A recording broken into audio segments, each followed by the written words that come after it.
Hey guys, how are you today? So today we're going to continue talking about the Great Depression. And so remember last week we talked about how there's 9 factors that caused the Great Depression, that it was not just the crashing of the stock market on October 25th and then again October 29th of 1929 that led to the Great Depression. There were so many other things involved in terms of people buying goods on credit or they couldn't afford to buy those goods. There was oversupply, there was lack of diversification in the market, the fact that, farmers had been struggling for a long time, the fact that people were buying stocks on the margin, the Smoot-Hawley tariff or the Hawley-Smoot tariff, however you want to call it, and the fact that Europe had never recovered from World War I, so they weren't in a position to give us loans, the bank runs that occurred immediately after the stock market crashed. All these factors, I think I've named almost all of them now, all led to the Great Depression, which remember is a period of time where we see economic upheaval, where more and more Americans are unemployed. And remember that magic number is 12%. We're talking about at least an average of 12% of Americans are unemployed for at least 6 months or more. So as we're moving into section 2 today, the assignments for this week, you're going to be reading about the causes of the Great Depression as far as primary and secondary sources go with political cartoons, primary, secondary sources, graphs, charts, tables, using that SOAPS analysis where you're thinking about who is the subject, in terms of the speaker, what is the occasion that it was written, who was it, the audience, who was it intended for, what was the purpose of writing it, and more so information about the speaker or just the subject of the overall document and what is the tone of the document itself. So you're going to be reading, analyzing those questions. There's some extra credit that you could do this week as well. So there's a couple of different things to do this week as well as some bookwork for chapter 11. But as we move into section 2, we're going to be really talking about how the Great Depression impacted the average American people. And we're going to be kind of comparing what life was like during the Depression for people in the city versus the country. And remember, this is a Great Depression. So there's nothing great or good about it. Remember, we're thinking about great as it's immense, it's huge, it's monumental, it's impacting how these people live their everyday lives. I mean, we're talking about a quarter of all Americans on average are unemployed, and this unemployment in some areas might even be 40, 50, 60% of the community is unemployed, and the Depression goes on for 10, 11 years. Some people saying it really didn't end until 1940 when America was creating war goods for World War II. And during this time period, as really the Depression's at its worst, in the very beginning, Herbert Hoover, the president, is going to be doing very little to combat the Depression, feeling that it's not his fault, it's not his problem, it's not his place to get involved, or the government. He supports laissez-faire capitalism, so he's just going to kind of let it, unravel. And unfortunately, by doing nothing, he helps make the situation worse and really kind of gets the people to hate him. So here's just a chart looking at U.S. unemployment. So remember, the stock market crashes in 1929, and you can see that unemployment is really not bad at all. Somewhere at 4.5%, 5%, maybe not even 4.5%, but hovering right around the 5% mark. And then you can see from 1930 into 1931, 1932, those early years as Hoover is finishing out his first and only term in office, and then as FDR is going to get elected in 32, you're going to see that unemployment continues to go up.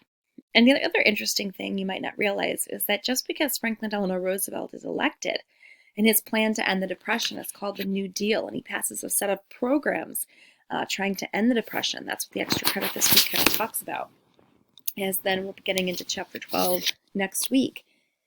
Those programs only have mixed success. They help combat the Depression in some areas more so than others, but unemployment still continues on in America. And so when you're looking at those charts, you're seeing that unemployment, definitely as a nationwide average, is 21, 22, 23% on average. They say even up to 25%, and in some communities it's even much higher than that. But really take a look at, it starts to dramatically go down as the New Deal does impact things, somewhat, but still look at that, maybe 14% unemployment. And then FDR actually does away with some of those New Deal programs in 1937, 1938, thinking they're not necessary anymore, not wanting to continue what we call deficit spending, or spending money that the American people don't really have in the budget, that we're going to have to get out loans from other countries or things of that nature. And so then it kind of goes back up. And then you can start to see it dramatically goes down as Europe starts getting involved in World War I in 1938 into 1939 when the war is declared. And then look at that big change. Once we get to 1940, you can really start to see it dramatically reduced. And of course, December 7th, 1941 is when Pearl Harbor is attacked. And then, of course, once America declares war, you can see that unemployment goes virtually down to 1 or 2%. So if you have any desire, you can listen to this song. This is a primary source from 1931. It's the author of it, or I should say the writer, is a guy by the name of Yip Harburg. He wrote the lyrics. It's been sung many times by Alison Moore and by Bing Crosby. If you follow the YouTube link, you'll go to a version by Bing Crosby, but it's this famous song called Brother, Can You Spare a Dime? And some of the most important lyrics say, they used to tell me I was building a dream, and so I followed the mob. When there was earth to plow or guns to bear, I was always there right on the job. Meaning that in the past, the American people had done what they were told. They thought that they were going to do their civic duty and they were going to fight in World War I. They were going to help farm, produce food for the war effort, or, pick up a gun to fight against the Germans. They were going to make the American dream come true. They were going to make it a better place. But what happened basically? How can I possibly be hopeful and positive and think that there's better times ahead when now I'm just waiting in line for bread, for food, for soup, at a free soup kitchen from a charity that's sponsored by the few rich people who are left in America? How can it be that my life has changed so quickly? Why isn't the government doing anything to basically, stop this? And people would, now that their entire lives have been ruined because of the stock market crash, or because they've lost their job, or because all their money was taken away from them during a bank run. Now they're desperate looking for work. They have no money whatsoever. They don't really have a whole lot in savings, or that's gone because the bank is closed. And now they are begging for, money on the streets, and they're saying, brother, can you spare a dime? And so it was a very popular, if not sad, song for the era, but it's what people really, could relate to. And so yet again, you have to remember there were no memes back then. There were no videos. So this would be something that people would relate to. They don't want to necessarily hear happy songs about how life is great because they didn't feel that way. So they naturally weren't going to sing about things like that or, be interested in that. We've got a lot of pictures here. So a little bit of a photo analysis of the Great Depression. This one's a classic picture, and it says, jobless men, keep going. We can't take care of our own. So many Americans chose to leave town because they said there's no work here. The factory's gone out of business. If you were a construction factory, if you were a construction owner, if you were a furniture factory, if you're a car factory, so many of these places, we said, were laying people off and they're not hiring anyone. And people then would leave the town because there was no work to be had. No one was hiring. They would ride the rails for free, where they would become a hobo and they would ride across America on the trains, going to another town, looking for work, hoping to make some money and send it back to their family, or they simply abandoned their family. And eventually, as you had a lot of migrants coming into these towns from all across America, towns had to put up signs like this saying, jobless men, keep going. We can't even feed our own people. Get out of here. We don't want you here begging for food, begging for money. Our local charities are already, overwrought, and there's just no work to be had here. And the interesting thing I love about this picture is these are just average men in line for food at a soup kitchen. Obviously, soup is going to be the normal served food because you can really stretch it by adding a few vegetables, not very much meat, some rice, some noodles, some bread. And there you go, you've got your meal. But the thing I love about this picture is the dress. And you notice that the men they look so different than what you would envision a homeless person of today looking like in terms of the suit and the clothes. And one has to assume that they're dressed this way because these men are not giving up. They're usually going around all day long looking for work, and so they want to be looking very respectable so they could potentially interview on the spot, and they would constantly try to stay washed and clean as they were going from place to place. Here's another one. It says, I know 3 trades.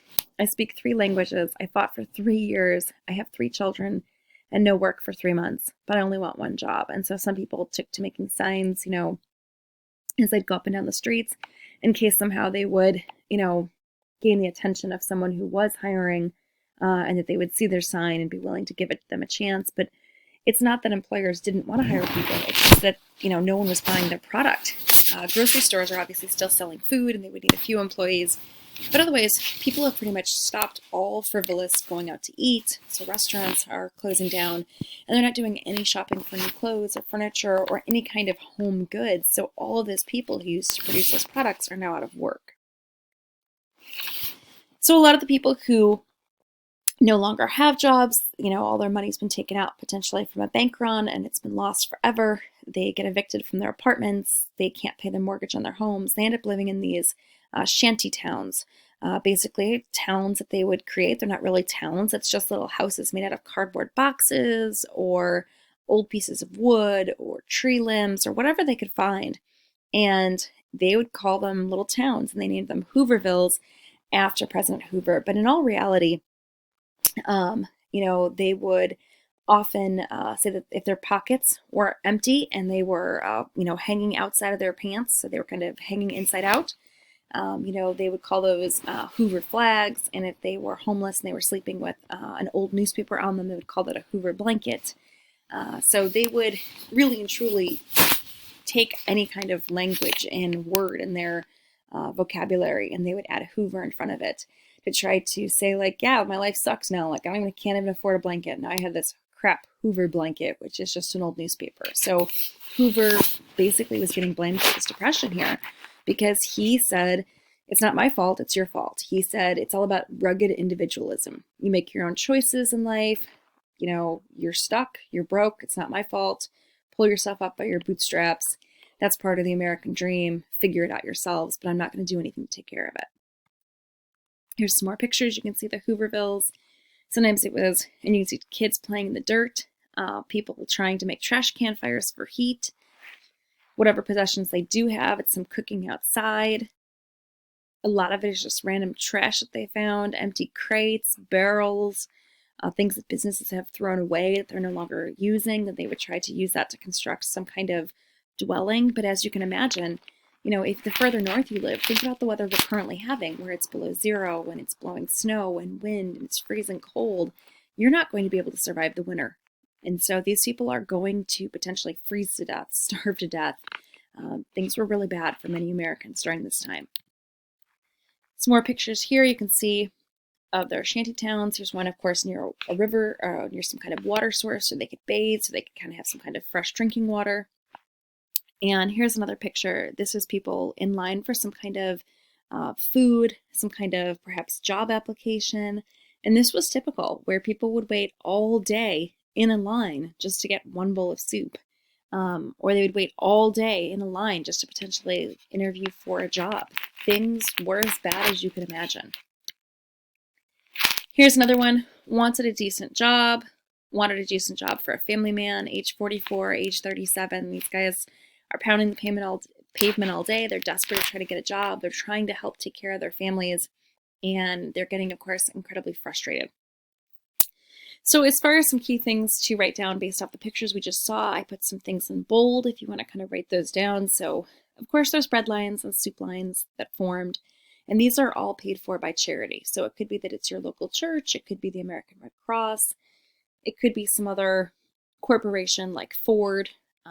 Even though they have, huge profit losses, they decide to open up soup kitchens or buy groceries for soup kitchens to hand out food to the poor community. These are not government-sponsored programs in any way, shape, or form, because Hoover felt that it was not the government's job to intervene. So even if you would wait all day in those lines, as you can imagine, you get one bowl of soup, maybe you get one crust of bread, we're going to see intense amounts of hunger in America as people are really starving. Unemployment reaching 25%, we said. We talked about mass migrations, how people are going to be moving from one place to another in search of a better place to live, getting permanent employment. The number of homeless people are increasing. And those people I mentioned that were riding the rails, trying to get another job, a better life, those are hobos. And they would often take a few possessions, take a few clothes, tie it, with a piece of fabric and some string, to a stick and carry it, and that's all they would have. So not even a backpack full of items as sorts. In case you're unfamiliar what a hobo really would look like, or his bag with a stick, if you've ever seen the animated version of Polar Express, he is a hobo, right? Riding the top of the rails with his little bag of possessions as he is on top of the train. But they're always in search of a better life. Now, as you can imagine, the Great Depression is going to have a huge impact on families, and people are going to literally, as you imagine, suffer from depression. Mental health is going to be out of control here as people blame themselves for the depression. They blame themselves for having all their money in the bank and not having any money at home under the mattress, for playing the stock market, for playing, the stock market with borrowed money, with buying on the margin, with buying goods that they couldn't afford and using credit. So they blame themselves, their lack of communication, all of their consumer choices. They suffer from mental health. They consider suicide. Many men and women commit suicide. They're so depressed. They lose their sense of self-esteem and sense of self-worth because they can't find a job, because their kids are hungry, because they don't have any way to take care of them. It's awful. And so they are suffering from depression like no other. As you can imagine, birth rates plummeted to the lowest in American history because people couldn't afford to feed the children they did have. So they would take many preventative measures, anything and everything, to make sure that they no longer had any more children. Many kids, of course, quit school because they didn't have the money for school lunches, because they needed to help their parents work all day, to beg for food on the streets, because they might be traveling across the country, to try to find a better job, a better home. So kids are not going to be going to school, teenagers included. Many teenagers, just like their parents, just like their fathers, travel across the country looking for work, competing against others for work, and people would do anything and everything to get a job. It's going to be during this time period that finally child labor ends in America, because really, if there is a job available at a factory, they're going to give that job to a man, and they're going to perhaps give him maybe 4 or 6 hour shift, 8 hours, if they can get by with it. But they're not going to give that job to a kid. They're going to give it to a man so that he has some income coming in to provide for their family. And eventually, during this time period, it kind of becomes the norm that perhaps kids shouldn't be working unless they absolutely have to. And eventually, after the Great Depression into World War II, we see the official end of child labor and the thought process that it's morally wrong in America. As you can imagine, the divorce rate soars, and the divorce rate is soaring because people aren't happy. Some people are officially getting divorced. Some people can't afford to get divorced, so they just legally separate. And we already kind of talked about how, of course, homelessness is increasing more so than ever before, and people are living in these Hoovervilles, very depressed, blaming the president for their circumstances. Here's just some charts where you can see that it doesn't really matter if we're talking about African Americans or if we're talking about whites. It's similar statistics in terms of fertility rates are both dropping. If you look at the 1920s and 1930s, kind of really plummeting out there because of, the economic situation that people are in. And as you can imagine, divorce rates are increasing, marriage rates are decreasing during this time period. And it doesn't matter, yet again, if it's white or black.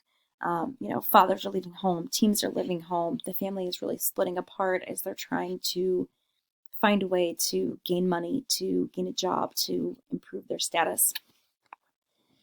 I already mentioned that people are incredibly depressed. They're dealing with mental health issues, and so the suicide rate is soaring. And this isn't just between, rich and poor.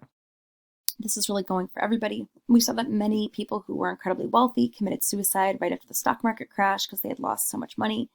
But as the depression continues on, we see that the suicide rate in general is higher than it had been in the past. It's high as far as, successful suicides go. Successful meaning that they did commit suicide and went through with it. It's more so that men are killing themselves more so than women, but that really kind of doesn't matter if they're, upper class, middle class, or lower class. It's just a real mental health problem. And yet again, the government is not addressing it at this time period. We do see some people who are wealthy, who only lost some money in the stock market. Perhaps they lost a summer home or two, but nothing major. And so they are going to still be giving money to charities to try to help the poor. We do see that some businesses continue on, but in general, most Americans are really struggling. Racism during the Great Depression continues to be a real problem, especially in many communities. We see that African Americans are the first to be fired, the last to be rehired. People are incredibly racist and biased.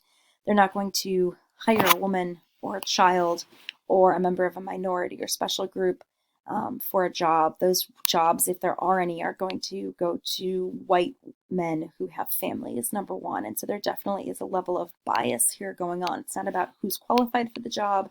It really is about if you're married or single and the color of your skin and if you're man or woman. And so unfortunately, this was kind of commonplace in America.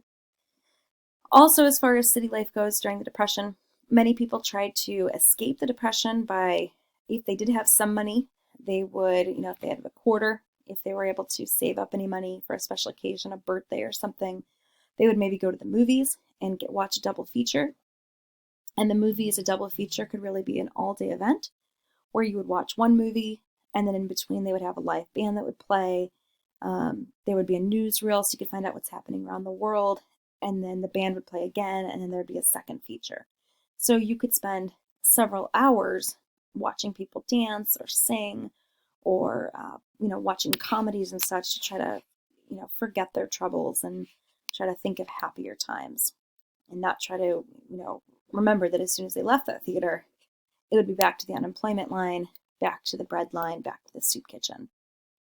This one says free cup of coffee for the unemployed and donuts. So there were people who would willingly, support those who couldn't take care of themselves. As far as popular movies during this time period, Shirley Temple becomes an American treasure, an American icon. People loved watching, films about this little girl, and she could sing and she could dance, she could entertain them. Gone with the Wind became popular during this time. It comes out in 1939. The Wizard of Oz comes out in 1939. People listen to the radio as well as all sorts of programs on the radio. So, radio programs at this point are like the podcasts of today, or people would listen to, just plays, comic books, kind of just acted out, but via radio. The Marx Brothers were incredibly popular as far as comedians, and they're along the lines of the Three Stooges, if you've ever heard of them, or more slapstick comedy that would make people laugh. We're going now from the silent pictures to the pictures with sound, but of course they're going to be in black and white into the 1950s. Now, in terms of what life was like in the country, it was a little bit different. In terms of rural America during the Great Depression, it really varied. You're going to have some farmers during the Great Depression who, for the most part, are kind of fine. If they were a wealthy farmer, someone who had thousands of acres of land, someone who out west perhaps had a bonanza farm, and they had 10,000 acres of wheat that they grew. They lost a lot of money. They probably lost some land, especially as it became drier and dustier during the Dust Bowl out in the kind of the west to the Midwest, in the Midwest, I should say, to the west. But some farmers did okay if the farm was large enough and they didn't have a whole lot of loans that they'd taken out during World War I on farm equipment and such. As some farmers, even if they had smaller farms, we hear stories about how there was simply no one buying food because grocery stores, people aren't going in. They're not buying $100, $200 worth of groceries. I mean, think about how much your parents probably spend on groceries nowadays, whoever you live with. Back then, obviously they're spending less, but they're not going in and buying groceries every week. They might buy groceries once a month, and they might buy half of what they used to buy in a week. So we're talking about a very minimal amount of food here. So food isn't simply being bought. And so some farmers, they have plenty to eat. They, in fact, can't eat enough of it. So they share it with people at their church and their community center, with some of the poor in their community. It's why we're, some of the soup kitchens and the bread lines are getting food from. It's directly from farmers. Some farmers don't have any money to pay people to, nobody's buying their crops, and they don't then have money in turn the next year to pay laborers to go out and pick the crops in the field. So the crops are left to rot. There's, stories of some farmers who no one's buying the milk. from their cattle and at their dairy farm, and so they simply just end up spilling it out on the road because it's going to go bad. There's stories of, farmers who can't afford the feed for their livestock because, yet again, no one's buying any either beef or pork or whatever it is. And so they end up, slaughtering as much livestock, eating as much as they can, freezing as much as they can, but then no longer buying feed for their livestock and just letting them die. There's part of the process here was also that, if you killed off some of the livestock, didn't grow as much food, you wouldn't have such a high supply. And if there was more of a shortage, then the prices would go up. But yeah, so some farmers have plenty to eat and things aren't normal by any means. Don't make me, sound that, but they're not starving the way that people in the city are literally starving. But there are other farmers out there who are starving because, they had taken out the loans during World War I. During the 20s, they're never able to pay back their loans. They're really struggling. And then as time goes on, we see that about a third of farmers in general lose their farms. And now they have become tenant farmers, where they're basically sharecroppers. They're working the land of someone else, or some of them have to, leave farm life entirely and they move to cities to get jobs there. But unfortunately, there's no jobs really to be had. Just so you can see kind of how things have changed. In 1919, at the very end of World War I, as it was coming to a close, a bushel of wheat cost about $2.16. But in 1932, that was going for only about 38 cents. So that's part of the reason why farmers are doing so poorly and are unable to pay off their bills or pay their taxes, is because we see this decrease in prices. And as I was mentioning, farmers in Iowa dumped about 1,000 gallons of milk on the roadside to protest the fact that there were these low prices. And yet again, trying to decrease supply in hopes of increasing prices. Now, there's also this other issue with happening out west. And you'll look at this in the book, I think on 410 with the bookwork assignment for this week. There is an event in history called the Dust Bowl. Basically, farmers, in those western states like Kansas and Nebraska, they had been, growing too many crops on that land for too long. They had never, been rotating crops through. They'd been stripping the soil of all of its nutrients. They'd been just overusing the land. And then when it was an incredible drought one year, and then they had basically had a dust storm, it basically blows away, because the soil is so dry. And then you get these wind storms, and there's nothing really to block the wind when you're on these Great Plains. It literally just blows away the top layer of the soil and the roots and the seeds themselves, and you're not able to grow anything. And so this is when farmers literally end up, a lot of them, going bankrupt, unless they were the huge, huge bonanza farms out west. And drought was always a hard problem. Farming was always difficult out west, but now it's basically near impossible. And they can't pay back their loans. They end up losing their farms. And many of them then become migrants, and they try to go from place to place looking for a better life. Here's some more pictures of, you can see these people have, left their homes, left their farms, they've lost them, the banks foreclosed upon them, and now perhaps they just have the truck and a bed and a mattress and some items, and they're going, further west for a better life. A lot of people felt like California was the promised land, and so they moved to California. A lot of the people who were hardest hit here were in Kansas, Nebraska, Oklahoma, the Okies, and they're going to be leaving, going to California in search of a better life. And as you can see, these people look sad, depressed, dirty, because they were. And this is by Dorothea Lange. It's one of the most famous images of the Dust Bowl. Her children are kind of embarrassed / shy. The woman has a lot on her mind that she's worried about. Eventually, once President Roosevelt comes into office as part of his New Deal initiative, he does have people under the Works Progress Administration go across America and take pictures of the Dust Bowl and how it impacted people's lives. One of the famous books during this time period, you've got John Steinbeck writing The Grapes of Wrath, a novel about migrants about the Okies during the Great Depression. Some other famous pictures here. This is one of my favorite pictures here. It shows world's highest standard of living. There's no way like the American way. And of course, you notice that these people are like, yeah, great.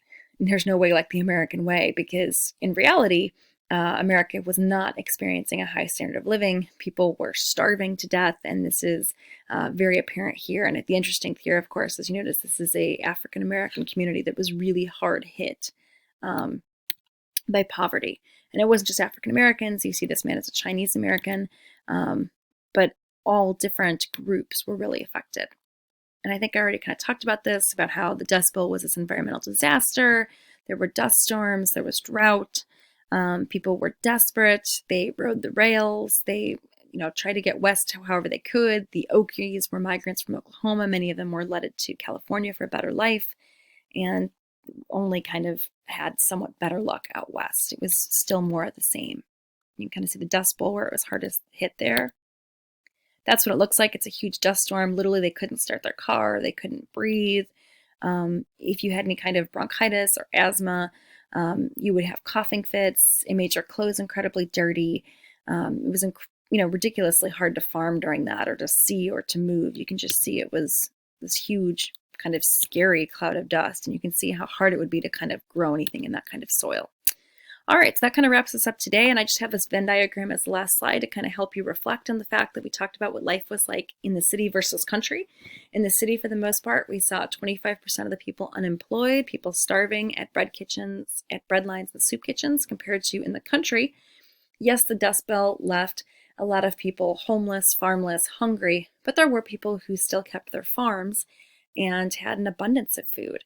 What we see in the middle, though, is that the Depression really kind of broke up families as people, suffered mental health issues. They stopped having children. They stopped getting married. The divorce rate soared. Kids dropped out of school. All right, guys, that's it for now. Have a great day. Later.